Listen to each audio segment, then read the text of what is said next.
Pertama-tama, marilah kita panjatkan puji dan syukur kehadirat Allah Subhanahu wa Ta'ala, karena berkat rahmat dan karunia-Nya kita bisa berkumpul di acara penyuluhan kali ini. Salawat beserta salam semoga tercurah limpahkan kepada junjungan kita Nabi Bana Wahabiyana Muhammad SAW. Sebelumnya, perkenalkan, nama saya Rida Basara dari program studi S1 Keperawatan Universitas Muhammadiyah Sukabumi. Nah, sebelumnya, kakek dan nenek lebih enaknya dipanggil apa ya? Kiking Aja. Nenek aja. Baik, Kiking dan nenek, mohon maaf mengganggu waktunya. Untuk 30 menit ke depan, saya akan menyampaikan penyuluhan. Apakah terlalu lama? Terserah. Baik. Ini buat websitenya ya, bisa dibuka aja. Langsung saja kita mulai ya. Di sini saya akan menyampaikan penyuluhan mengenai asam urat.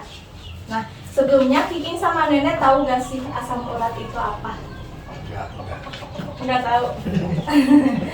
Dijelasin aja ya.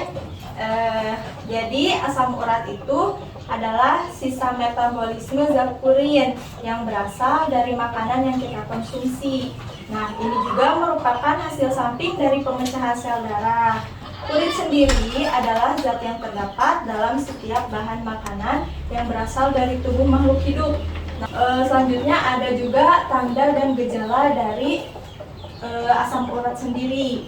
Untuk yang pertama yaitu kesemutan dan linu. Kiking sama Nenek suka gitu gak? Suka ada kayak kesemutan, terus ini kaki sebelah berarti kayak kaki sebelah baal gitu, baal gitu. Terus kayak sendi linu-linu gitu. Cuma suka pakai itu gimana tuh pagi. Kalau misalkan kayak gitu itu bisa dicurigai tanda dari asam urat itu. Nah, untuk yang kedua, tanda gejalanya itu yaitu nyeri, terutama di malam hari, apalagi kalau misalkan bangun tidur. Kalau bangun tidur biasanya suka nyeri-nyeri badannya kayak gitu. Perut di rumah sakit badan supaya belum bisa. Biasanya terjadinya itu di kaki gitu, jari-jari kaki kayak gitu. Sering lah gitu. Yang penting mah ini karena apa? Karena lanjut usia, faktor utamanya itu ya. Kemudian yang ketiga itu tanda gejalanya ada sendi bengkak, merah, panas, dan nyeri. Biasanya asam urat yang udah berkelanjutan, kayak sendinya jadi bengkak-bengkak gitu. Untuk yang keempat, ada terjadinya nyeri pada sendi dan terjadi berulang kali. Yang kelima, yang sering biasanya terjangkit itu sendi jari kaki, jari tangan, dengkul, tumit, sama pergelangan tangan, siku juga. Bisa dipahami sampai sini? Kiking Nenek? Bisa. Dilanjut ya. Selanjutnya yaitu ada 7 prinsip diet penderita asam urat. Jadi kalau misalkan udah kejangkit asam urat bisa dicegah sama diet gitu. Ada prinsipnya. Yang pertama yaitu membatasi asupan purin atau rendah purin. Kalau kita diet itu biasanya 600 sampai 1000 mg per hari dianjurkannya kalau yang nggak ada asam urat. Cuma kalau misalkan penderita asam urat itu harusnya membatasi 120 sampai 150 mg per hari. Nah, untuk purinnya sendiri merupakan salah satu bagian dari protein. Jadi Kiking sama Nenek harus membatasi asupan protein. Semacam apa? Ya, jadi protein itu terkandung di daging merah, daging sapi yang kayak gitu, daging-dagingan yang telur mah boleh kan? Telur bisa. Nah, kalau misal terus asupan protein yang dianjurkannya itu 50 sampai 70 gram bahan mentah per hari atau 0,8 sampai 1 gram per kilogram berat badan per hari. Jadi disesuaikan juga sama berat badan Kiking sama Nenek gitu. Kurang boleh, kurang nggak boleh, lebih juga nggak boleh. Gitu disesuaikan aja. Kemudian ada yang kedua yaitu asupan nutrisi sesuai dengan kebutuhan. Kayak yang tadi ya, asupannya sesuai dengan kebutuhan. Jumlah energinya harus disesuaikan sama kebutuhan Kiking Kiking sama Nenek. Susu boleh nggak susu? Susu boleh, susu. Justru susu itu dianjurkan Handin boleh. buat dianjurkan buat penderita asam urat. Kenapa? Soalnya susu itu rendah zat purinnya, jadi bagus banget buat penderita asam urat gitu. Yang ketiga ada mengkonsumsi lebih banyak karbohidrat. Kiking sama Nenek tahu gak karbohidrat itu terkandungnya di bahan apa? Nasi, betul. Kalau nasi itu Nasi jagung, karbohidrat. kentang. Ya betul.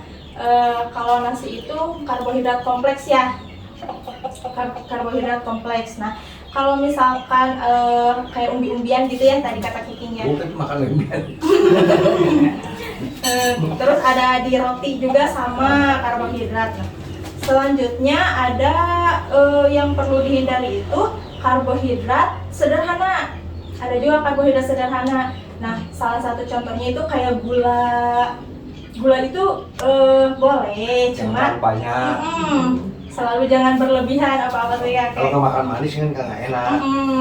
Kayak gula, sirup-sirup itu harus dikurangin gitu kalau misalkan penderita asam urat. Kemudian ada yang keempat yaitu mengurangi konsumsi lemak. Nah, konsumsi lemaknya itu jadi bisa menghambat ekskresi asam. Ekskresi itu apa? Kiking Nenek tahu gak? Ekskresi itu pembuangan. Jadi mengeluarkannya itu agak sulit gitu kalau misalkan sering mengkonsumsi yang berlemak-lemak. Seperti kayak santan, iya bener kakek, iya bener. Santan, margarin, gaji gitu. Kayak gitu, bener banget Kiking. Nah, kemudian yang kelima ada mengkonsumsi banyak cairan. Sebenarnya kalau misalkan tubuh kita tuh nggak perlu yang aneh-aneh ya, kayak misalkan minumnya Pocari Sweat, kan Pocari Sweat bisa menjaga ion tubuh. Cuma nggak perlu yang mahal dulu, dari air dulu udah bisa nyehatin tubuh kita gitu ya. Per hari itu 2,5 liter. Kalau di ituin bisa 10 gelas air, sama kayak 10 gelas air gitu. Nah itu tuh per hari minum segitu tuh udah paling bagus banget, udah bisa. Teh boleh ya teh? Air teh boleh, cuma lebih bagusnya mineral, balik lagi ke mineral gitu. Wangi pada teh mah wangi. Nah kemudian yang keenam yaitu tidak mengkonsumsi minuman beralkohol. Jadi kan alkohol itu salah satu penyebab munculnya berbagai penyakit gitu ya.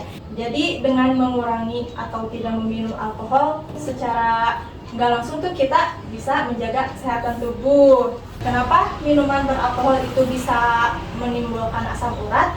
Karena dari alkohol itu mengandung banyak asam laktat, Kiking Nenek. Asam laktat itu jadi benar-benar menghambat banget buat mengeluarkan zat-zat purin yang ada di tubuh kita. Jadi purinnya itu susah buat mengeluarkan zat-zat purinnya, jadi terjadi si asam urat itu. Kalau ikan emas mah enggak ini ya. Kalau ikan emas enggak sih, ikan emas mah. Kalau ikan seperti daging-daging iya, gitu enggak. lebih ke daging merah sih yang enggak boleh.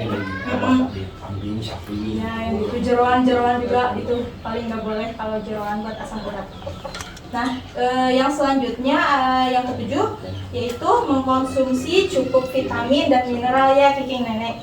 Nah, jadi konsumsi vitamin dan mineralnya juga yang harus yang cukup sesuai dengan kebutuhan, disesuaikan dengan sesuai dengan badan. keadaan. Kalau keadaan misalnya sempit disesuaikan aja ya Kiking Nenek. Nah, disesuaikan juga sama berat badan. Kadang-kadang asam urat bengkak apa Iya, juga ya. bengkak biasanya di Tapi kita pernah. Nah, alhamdulillah ya. Biasanya di jari-jari kaki sih, benjolan-benjolan gitu. Ke bawah. Nah, selanjutnya di leafletnya itu ada terapi komplementer asam urat ya. Nah, jadi kalau misalkan udah kejangkit asam urat, terus pengen yang non farmakologi gitu pengobatannya, jadi yang alami-alami aja. Nah, ada dari Yang pertama itu ada kompres hangat parutan jahe. Nah ini tuh Iya, masalah jahe banyak. dari jahe itu benar-benar bagus buat asam urat. Jahe ini meredakan nyeri akibat asam urat. Karena jahe itu mengandung enzim siklooksigenasi yang bisa mengurangi peradangan. Selain itu, jahe memiliki sensasi rasa panas dan pedas yang bisa meningkatkan sirkulasi darah dan menurunkan nyeri. Untuk pembuatannya gampang banget ya Kiking Nenek. Nah, yang pertama dari bahannya itu 3-5 ruas jahe, kemudian air hangat. Nah, untuk cara pembuatannya, yang pertama siapkan dulu 3-5 ruas jahenya yang sudah bersih, dibersihin dulu. Terus diparut sampai menjadi seperti bubur. Kemudian siapkan mangkok dan sedikit air hangat. Kemudian diaduk dan dibalurkan pada bagian yang bengkak. Buat dibalur. Buat Ini baluran. minum. Kalau diminum bisa. Gula, Mm-mm. serai, Oh, manis. buat detox itu mah bisa. Rebus, jadi saling minum segar. Bisa buat ngangetin badan Bandrek. juga. Kayak bandrek gitu ya. Kalau ini mah buat balurannya, kayak misalkan kalau lagi emang ngeradang gitu, sakit banget, merah, panas, dipakein itu, dipakein jahe, insya Allah gitu. Nah yang kedua, terapi komplementernya itu ada rebusan daun salam. Nah, Daun salam yang buat apa ini? ya buat itu juga ada ya. Saya buat ini teman, bukan asam urat apa itu? Apa? Daun salam itu di gula itu. Diabetes. Diabetes. Daun salam itu herbal yang dapat digunakan untuk mengatasi berbagai penyakit. Salah satunya itu asam urat itu ya Kiking. Nah, daun salam ini mengandung banyak minyak atsiri, tanin, polifenol, alkaloid, dan flavonoid. Nah, daun, kulit, batang, akar, dan buah dari tumbuhan ini dapat dimanfaatkan sebagai obat dengan efek samping sebagai diuretik dan analgesik. Efek ini akan meningkatkan produksi urin sehingga dapat menurunkan kadar asam urat dalam darah. Oh, itu juga bisa akarnya ya? Apa? Akarnya juga bisa. Ya, akarnya juga bisa. Jadi kan kalau misalkan kita banyak produksi urinnya, jadi zat purinnya juga banyak dikeluarin gitu, jadi asam uratnya terkurangi gitu. Nah, untuk pembuatannya sendiri ada bahannya yaitu 10 lembar daun salam, kemudian ada 2 gelas air. Untuk cara pembuatannya, cuci bersih 10 lembar daun salam, lalu direbus dengan 2 gelas hingga mendidih. 2 gelas air hingga mendidih. Kemudian tunggu hingga air rebusan menyusut menjadi 1 gelas. Nah, dikonsumsinya itu sebanyak 2 kali. Kering apa basah? Apanya? Daunnya. Daunnya pokoknya yang bersih aja sih. Kering basah nggak masalah. Nggak apa-apa, direbuskan sama aja. Nah, buat minumnya itu sehari 2 kali setengah gelas. Jadi 1 kali ngerebus itu kan buat 1 gelas air dibagi 2 buat 2 kali minum gitu. Nah, Masukkan daun kelor banyak. daun kelor teh yang gimana? Kopi air. Buat apa itu daun kelor? Ya, katanya bapak tadi gitu. Udah sering banyak orang yang minta DPTN yang naik ke sini. Oh, gitu. Gimana Kiking Nenek? Udah ada pencerahan tentang asam urat? Ada. Udah ada pencerahannya, alhamdulillah. Semoga penyuluhan yang Rida sampaikan bisa menjadi bekal buat Kiking Nenek gitu ya. Bukan maksud menggurui tapi sama-sama belajar ya. Nah, untuk sebelumnya ada pertanyaan dulu. Pada umumnya di usia berapa nggak bisa karena asam urat. Nah, jadi kalau untuk batasan umur itu nggak ada Nggak ada sebenarnya. batasan. Jadi nggak ada spesifik umur. Kayak misalkan umur 50 tahun ke sini gitu ya, kita bisa terjangkit asam urat. Itu enggak sebenarnya. Kayak yang masih muda-muda juga kalau misalkan sering minum beralkohol gitu bisa potensinya besar buat kena asam urat gitu. Udah gitu ya. Jadi kalau misalkan asam urat itu yang lebih menarik ya Kiki, kalau misalkan asam urat itu biasanya pada laki-laki itu menurun seiring berjalannya waktu, seiring berjalannya usia gitu biasanya potensinya itu lebih kecil kalau buat laki-laki. Nah gitu, berarti resiko buat wanita lebih besar nenek gitu seiring bertambahnya usia. Ada pertanyaan lagi? Teman punya diabetes sampingnya. Alhamdulillah. Cuman yang kemarin tuh habis dioperasi tuh. Yang penting ini katarak gitu. Ada katarak. Apa dioperasi kemarin? Cuman disuruh sebelah lagi saya nungguinnya. Jadi nenek tadi pertanyaan itu bolehkah penderita asam urat mengkonsumsi susu ya Nek? Nah jadi seperti yang tadi udah Rida sampaikan, kalau penderita asam urat itu dianjurkan untuk meminum susu. Soalnya susu ini kandungan zat purinnya itu rendah. Jadi dianjurkan banget buat penderita asam urat gitu. Dan susu juga dapat memberikan efek penurunan asam urat dalam serum. Jadi bagus banget buat penderita asam urat. Lebih baik susu apa tuh? Kalau misalkan yang murni bagus ya? Susu murni bagus. Kalau bisa yang less sugar, jadi rendah gula gitu. Kalau rendah gula kan buat asam urat harus dikurangi ya. Tadi karbohidrat sederhananya harus dikurangi kayak gula kayak gitu. Jadi kalau misalkan mau minum susu juga harus yang rendah gula. Bukan yang murni mah pakai gula. Ya. Apa? Yang murni mah pakai gula. Yang rendah gula ya Ki. Rendah gula. Kayak misalkan kalau buat yang udah lanjut usia itu apa sih? Buat tulang itu lainnya kalau kayak gitu bisa juga ya. Ini mahal, 1 kilo 30.000. Yang murah aja. Yang murah aja ya. Yang penting minum susu biar kebutuhan nutrisinya. Kalau nggak susu air belah.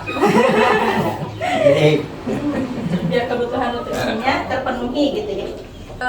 Kalau tadi kan Rida udah sampaikan dari pengertiannya, terus tanda gejalanya, ada prinsip sama terapi komplementer juga. Nah, yang ditangkap sama Kiking sama Nenek apa? Ada yang keinget nggak? Apa gitu? Apa ya? Yang penting banyak minum susu. Yang penting banyak minum susu ya kayak gitu. Tapi insya Allah apa yang Rida sampaikan di penyuluhan kali ini bisa bermanfaat buat Kiking sama Nenek ya.